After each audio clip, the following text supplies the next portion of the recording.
5장 15절부터 21절까지입니다. 에베소서 5장 15절부터 21절까지 교독하시고 우리 마지막 절은 같이 읽도록 하겠습니다. 그런즉 너희가 어떻게 행할지를 자세히 주의하여 지혜 없는 자 같이 하지 말고 오직 지혜 있는 자 같이 하여 그러므로 어리석은 자가 되지 말고 오직 주의 뜻이 무엇인가 이해하라.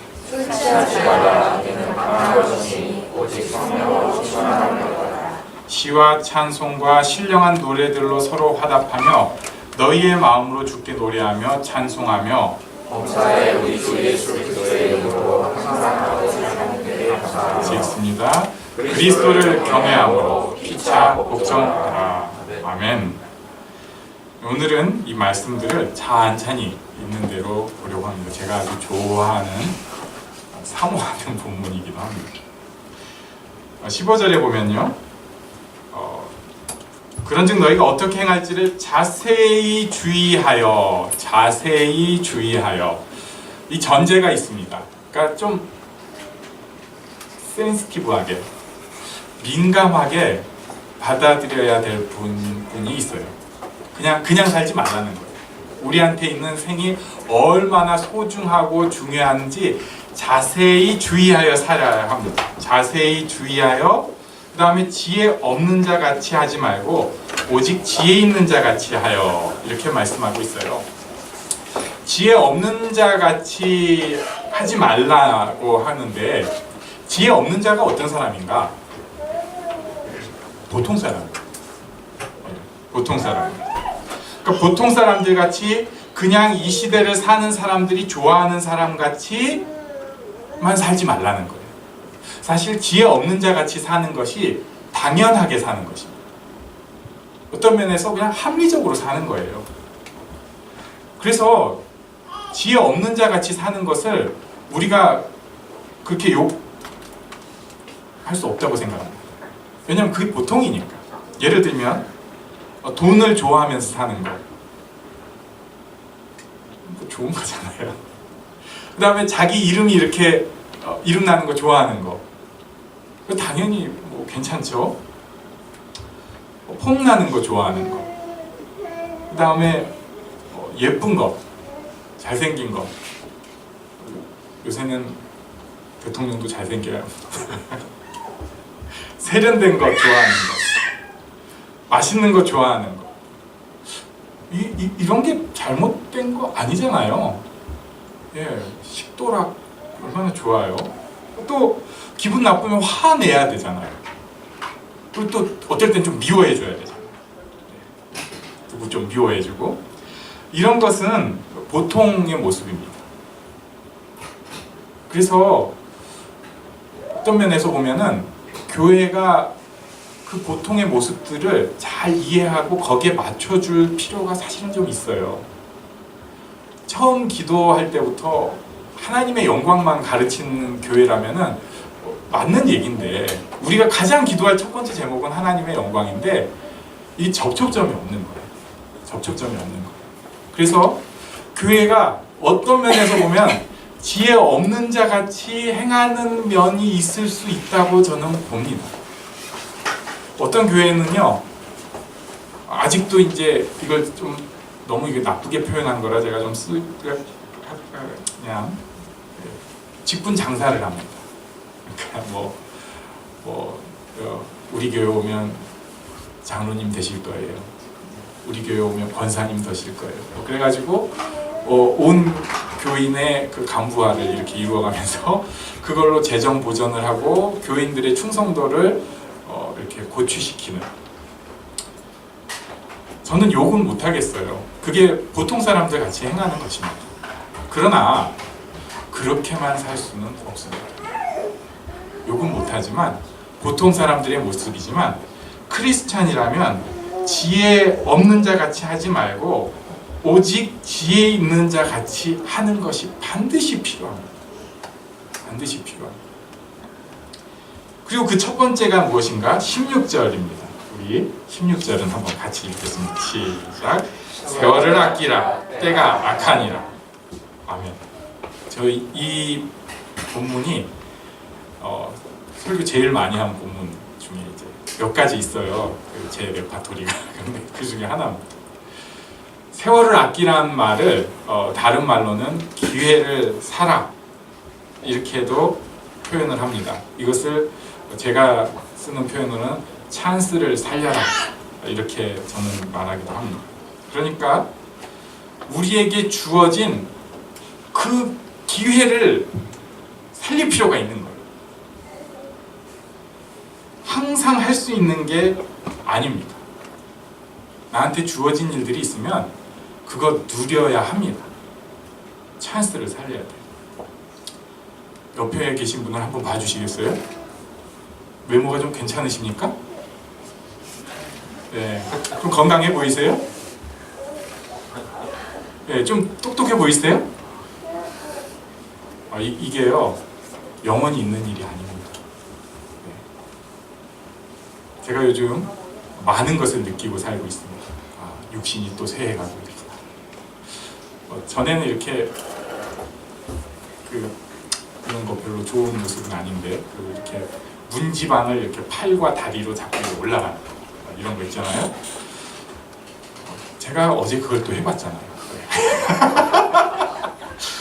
굉장히 남들이 보기 우습겠지만 아무튼 잠깐 위에 뭘 할 일이 있는데 이 의자는 가지러 가기가 귀찮아가지고 이렇게 올라갔어요. 그리고 나서 다리로 딱 지탱을 하고 팔로 작업을 하니까 전에는 안 그랬는데 골반이 빠질 것 같아요. 네, 이해가 되시죠? 당연한 겁니다. 때마다 할 수 있는 게 생각보다 짧아요. 정말 짧습니다.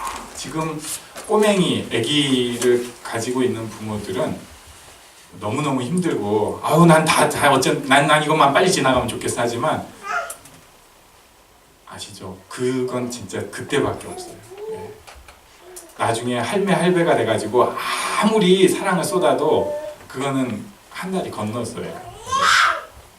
지금 우리가 이미 많이 사갔다고 하지만 아직 이 젊은 모습 가지고 있는 것도 진짜 얼마 안 남았어요. 네. 생각보다 짧아요. 그래서 이때 할 수 있는 일을 반드시 하는 것이 좋습니다. 할 수 있는 것은 정말 누리는 것이 마땅합니다. 그래서 저는 할 수 있으면 정말 미래를 담보로 하는, 미래를 저당 잡는 정도가 아니면 지금 좀 놀 수 있는 거 노는 게 맞다고 봐요. 젊어서 좀 놀 필요 있습니다. 그리고 공부도 그만큼 또 젊어서 또 우리 아직 아무튼 몇 년 뒤보단 지금 눈도 좋고 머리도 좋으니까 책도 보고 공부도 할 필요가 있습니다. 그런데 이렇게 생각하면은 너무너무 좋아요. 네. 잘 놀자. 지금 기회라고. 우리한테 주신 찬스라고. 근데 문제가 있습니다. 16절 뒤에 보니까요. 그 다음에 뭐라고 되어 있죠? 때가 악하다고. 때가 악합니다. 지금 우리한테 찬스가 분명히 와서 내가 할 수 있는 일이 굉장히 많아요. 그리고 죄 짓지 않는 일이면 진짜 할 수 있는 일, 많은 일이 있는데 문제는 때가 악합니다. 그렇기 때문에 17절 말씀이 나옵니다. 한번 다시 같이 읽겠습니다. 17절 시작. 그러므로 어리석은 자가 되지 말고 오직 주의 뜻이 무엇인가 이해하라. 아멘. 지혜 없는 자가 어리석은 자입니다. 제가 다시 말씀드리는데 우리가 이 사람들을 정죄할 수는 없어요. 보통 사람이고 우리도 그 모습이 있는 거예요. 그런데 오늘 에베소서에서는 사도 바울이 조금 상위 가치를 얘기를 하는 것입니다. 보통 사람처럼만 되지 말고 주의 뜻이 무엇인지 이해를 해야 된다. 지금 찬스다. 지금 너의 인생이 지금 기회인데 이게 지금 너가 하나님 뜻 가운데서 살아가야 하는데 이걸 좀 이해해야 된다. 안 그러면 안 된다.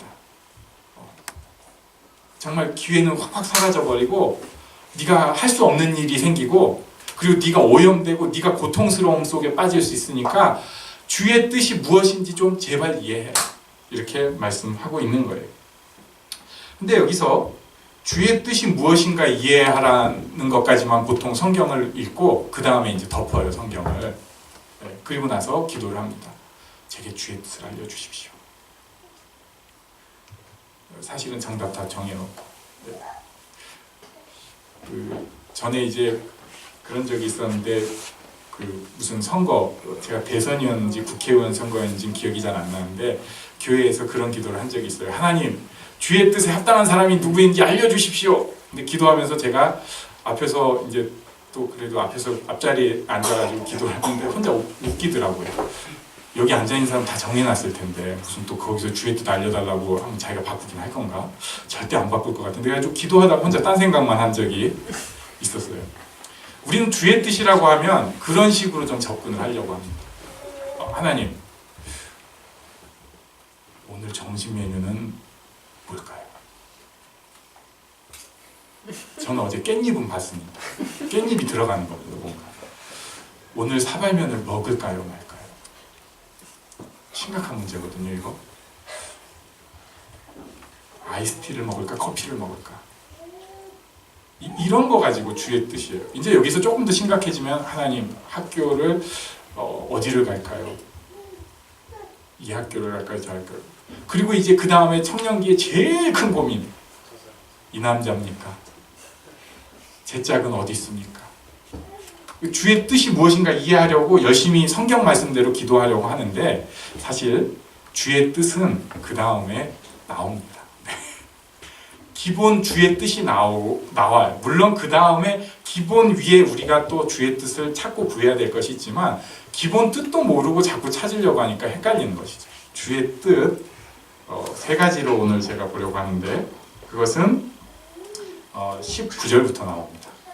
19절부터 나오는데 그 전에 갑자기 주의 뜻 나오기 전에 18절에 사파가 들어갑니다. 또 유명한 말씀이니까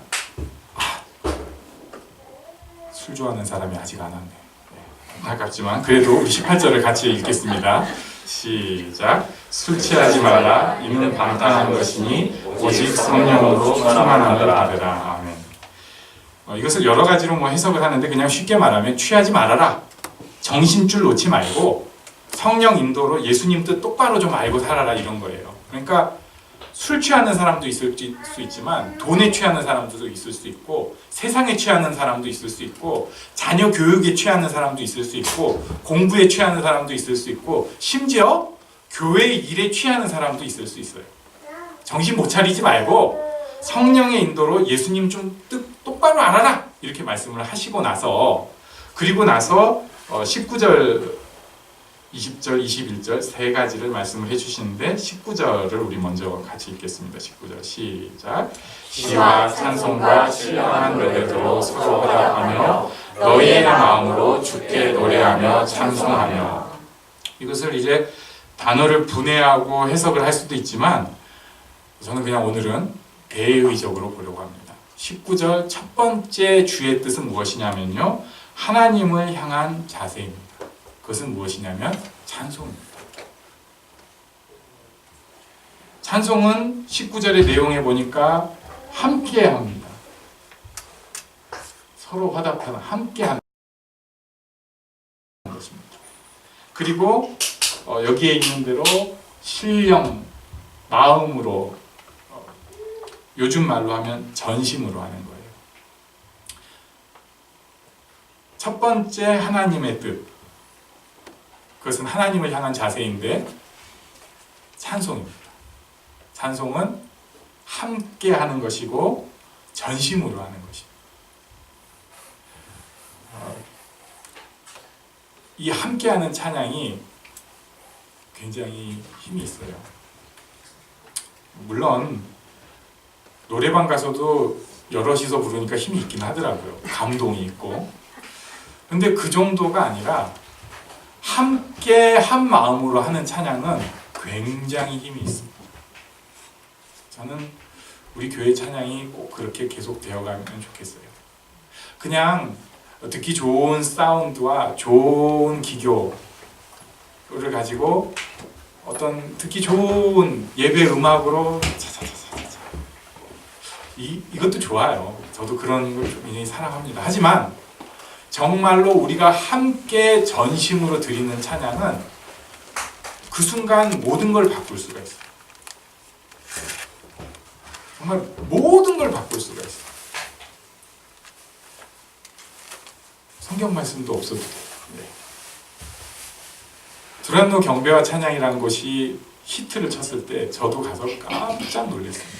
그 전에는 은혜 받으려면 찬양이 있고 말씀이 있고 또 특히 이제 기도의 깊은 데 들어가려면 뭔가 막 힘을 하면서 주여 뭐 하고 막 이렇게만 하는 줄 알았는데 거기 가니까 뭐 그냥 저절로, 물론 분위기를 타는 것도 있겠죠. 저절로 마음들이 막 뜨거워지면서 막 외치는데 이게 그냥 그렇구나. 뭐 진짜 여기 지금 주님께서 순교회 하면 다 죽을 것 같이 정말 제가 막 너무 감동이 되는 거예요. 야, 이거구나 이거. 그때 알았습니다. 함께 전심으로 찬양하는 게 어떤 거예요. 그래가지고 제가 그걸 교회 가져와서 좀 해보겠다고 열심히 했는데 안 되더라고요. 왜냐면은 함께 모이긴 했는데 사실은 마음이 다 딴 데가 있는 거예요. 전심으로 찬양을 안 하는 거예요. 대부분의 교회에서 정말로 찬양을 전심으로 하는 경우가 없습니다. 이유는 많아요. 뭐 곡을 내가 잘 모른다, 나는 본래가 음치다, 오늘은 컨디션이 좀 안 좋다, 나중에 좀 기분 좋으면 좀 잘 부르겠다. 뭐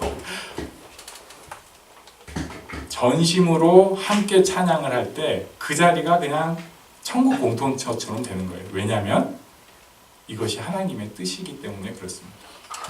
네.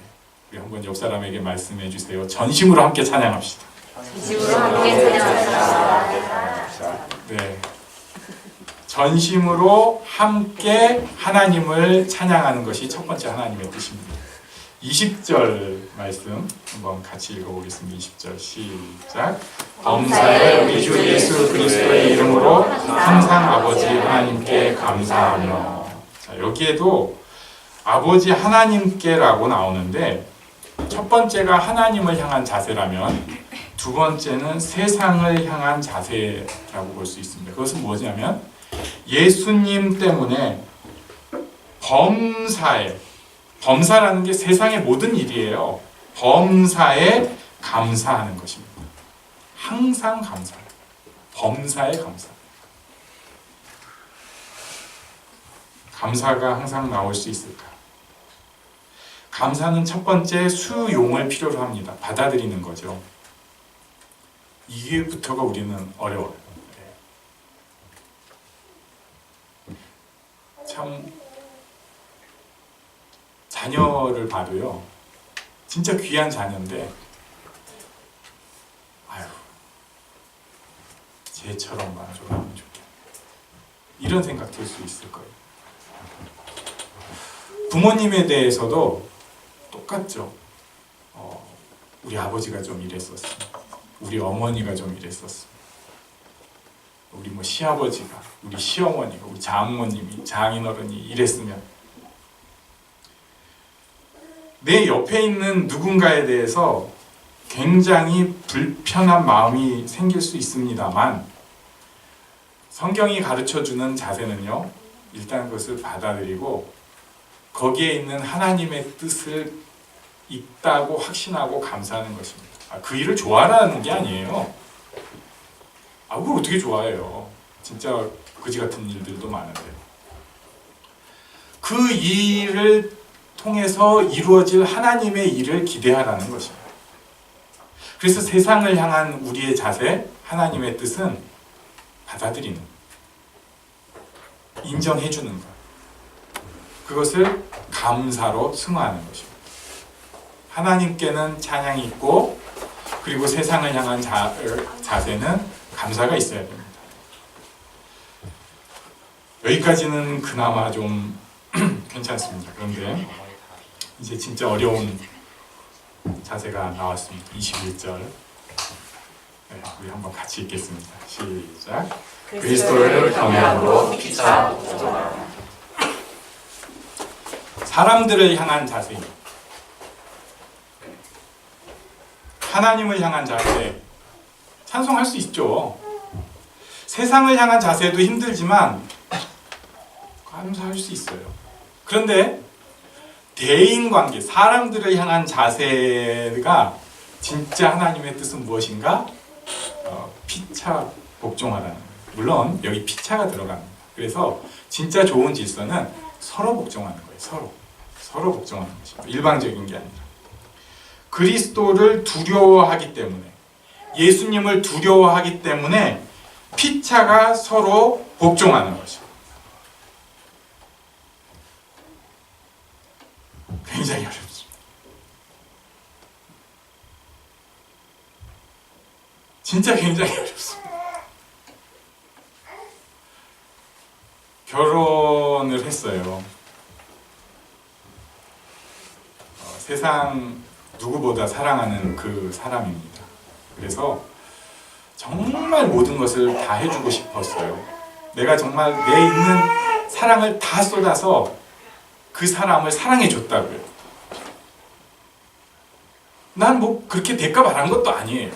그래도 내가 사랑하는 그 사랑, 내가 그렇게 섬겨주는 게 있는데 그러면은 뭐라도 좀 반응이 꼭 뭐를 하라는 건 아닌데 이래야 된다고 생각을 하는데 그거하고 정반대되는 게 나올 때 우리는 굉장히 불편하게 느끼기 시작합니다. 이게 아닌가. 자녀를 낳았어요. 자녀한테 정말 내가 할 수 있는, 그래도 물론 내가 100점이라는 거 아니에요. 100점 아닌 거 알지만 내가 지금 상황에서 할 수 있는 최선을 다해서 사랑을 해줬고요. 내가 걔한테 뭐를 바라는 거 아니라고요. 그래도 내가 이렇게 했으면 어느 정도 이렇게 좀 돼줘야 되는 거 아니에요? 네, 이것이 세상이 말하는 사랑의 결과입니다. 성경은 그걸에서 지금 정말 지혜로운 표현을 썼는데 뭐라고 표현하냐면요, 복종하라고 했습니다. 어떻게 하라고요? 복종하라. 네. 어려운 얘기니까 우리 나만 할 수는 없잖아요. 우리 옆 사람한테 복종하십시다 이렇게 말씀해 주시더라고요.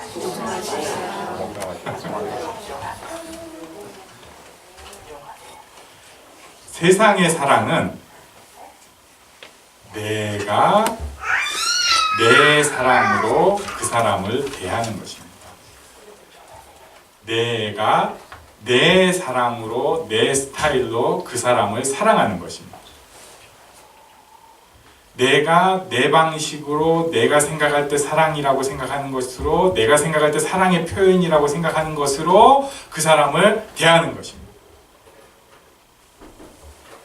결과는 좋을 수가 없어요. 저 사람도 이 사람이 나한테 해주는 건 고맙지만 이 사람이 정말로 나한테 대해서 하는 그 마음의 깊이를 알 수가 없어요. 왜냐하면 이 사람은요 지금 자기 사랑으로 나한테 던져주고 있다고요. 자기 사랑이에요. 자기 사랑. 중심이 자기식으로 나한테 대하고 있는 거예요. 성경은 그렇게 하라고 하지 않고, 그러니까 여기 아예 복종이라는 표현을 쓰고 있어요. 그 사람 맞춰주라는 거예요. 그 사람 섬겨주라는 것입니다. 결혼 상담하면서 자주 듣는 얘기, 이런 사람일 줄은 몰랐다. 그런 사람일 줄은 몰랐다.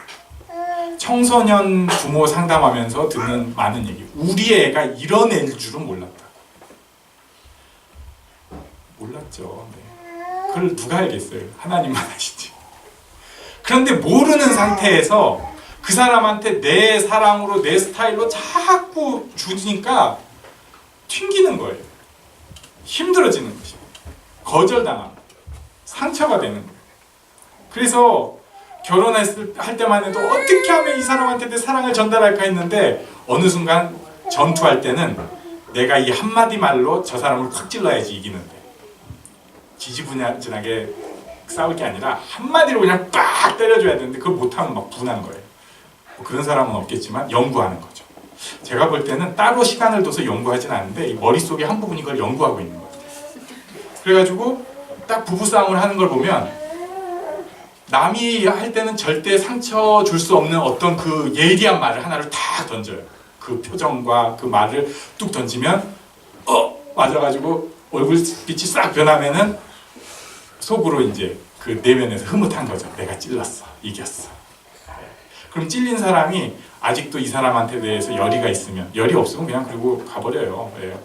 그래 알았어. 난 당신이랑 마음 끊겼어. 하는데 그냥 열의가 있으면 이번엔 내 차례야. My turn. 한 다음에 연구를 하는 거죠. 그래가지고 또 기회가 되면 한 번 푹 찌르고 나서 내 식의 찌름은 이거야. 침묵.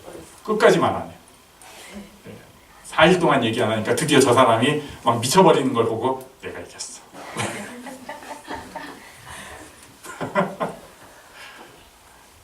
사도 바울이 그것을 잘 알고 여기 복종이라는 표현을 쓰고 있습니다. 상대편 밑에서 그 사람을 그냥 세워주는 거예요. 내가 하고 싶은 사랑을 하는 것은 내 풀이에요. 내 풀이. 나 좋은 일이라고. 그거 얼마나 좋아요. 누군가를 위해서 막 잘해주는 거 굉장히 행복한 일이에요. 안 해보셨어요? 네. 좋은 일이라고요. 그냥 우리 애한테 막 옷도 치장시켜주고 이게 맛있는 거야 먹여 막 그리고 뭐 이렇게 씻겨 야 이게 좋은 거야 여행지 데려가서 자 부이 하면서 사진 찍어 이게 좋은 거라고 하면서 막 해주는 거는 내 사랑이에요. 진짜로 얘가 좋아하는 게 뭔지 주의 뜻 가운데 얘를 사랑해 주는 게 뭔지는 어려운 일이에요. 그냥 술 취한 것처럼 정신없이 남들 하는 것처럼 이게 좋은 거래 이렇게 하면 좋대 이게 아니라 정신 차리고 나한테 주어진 기회가 얼마 없는데 어떻게 하면은 정말 하나님 뜻 가운데서 얘를 사랑해 줄까? 이 배우자를 사랑해 줄까? 정신 차려서 찬스를 살려서 사랑하는 것은 정말 어려운 일입니다. 저는 우리 교회가 이 기적을 좀 이뤄나가면 좋겠습니다. 이 부부들 보면은 안 싸우는 부부가 없잖아요. 혹시 안 싸우는 부부 있다면 상담이 필요합니다. 좀 고장난 부부입니다. 외면의 시대인 거예요. 에너지를 딴 데다 돌려버리는 거예요. 싸울 수 있어요. 하지만 아까 우리 처음 말씀에서 본 것처럼 그건 보통 사람들의 모습입니다. 그런데 때가 아끼기 때문에 지혜 있는 자처럼 하나님의 뜻이 무엇인지 정말 좀 잘 찾아내서 서로를 세워주는 내가 그 사람이 종이 될 수 있는 단계까지 가는 그런 우리가 되면 좋겠습니다. 그런 우리 대인관계가 되면 좋겠습니다. 사도 바울이 오늘 때가 악하다, 세월을 아껴라 말씀하시면서 세 가지를 도전을 하셨습니다. 하나님을 향한 자세 찬송입니다.